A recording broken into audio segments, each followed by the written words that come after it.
এই যে আমাদের পাহাড়ের চিপায় চাপায় লুকিয়ে থাকা অরিজিনাল জলডুগি আনারস, ঠিক আছে? এটার ভিতরে কোনো ভেজাল নাই, অর্গানিক, কোনো ভেজাল নাই। কি আনারস?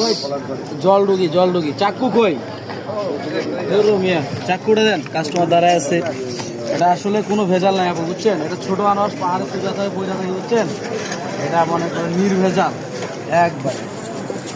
বড়গুলার ভিতরে যে এটার ভিতরে যে টেস্টি আসছে স্বাদ, বড়গুলার ভিতরে ওটা পাবেন না। সেই স্বাদ, মারাত্মক লেভেলের স্বাদ।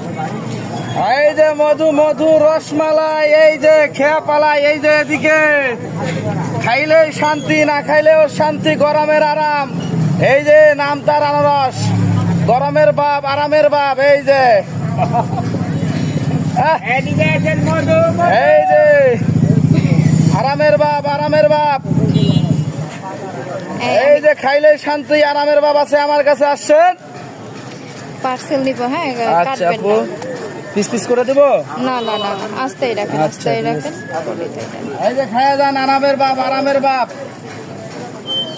খাইলে শান্তি, না খাইলেও শান্তি।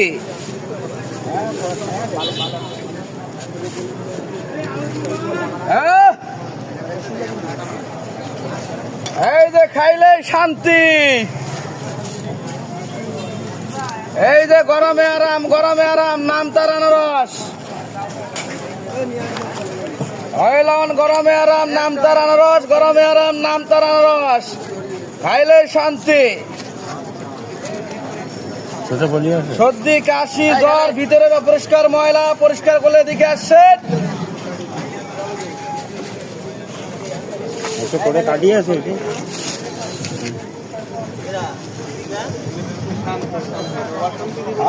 শান্তি খান, শান্তি।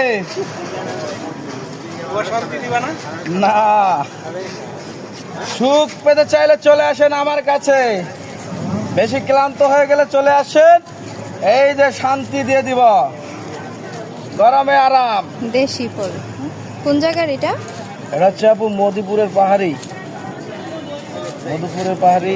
রাঙ্গামাটির পাহাড়ি, দুইটা আছে আজকে মিক্স। অনেক মিষ্টি, অনেক মিষ্টি। একবার খাইলেই বারবার খাইতে মন চায়। নাম তার পাহাড়ি আনারস। পাহাড়ের জঙ্গলে আনাচে কানাচে পড়ে থাকা অরিজিনাল এই ছোট ছোট আনারসগুলো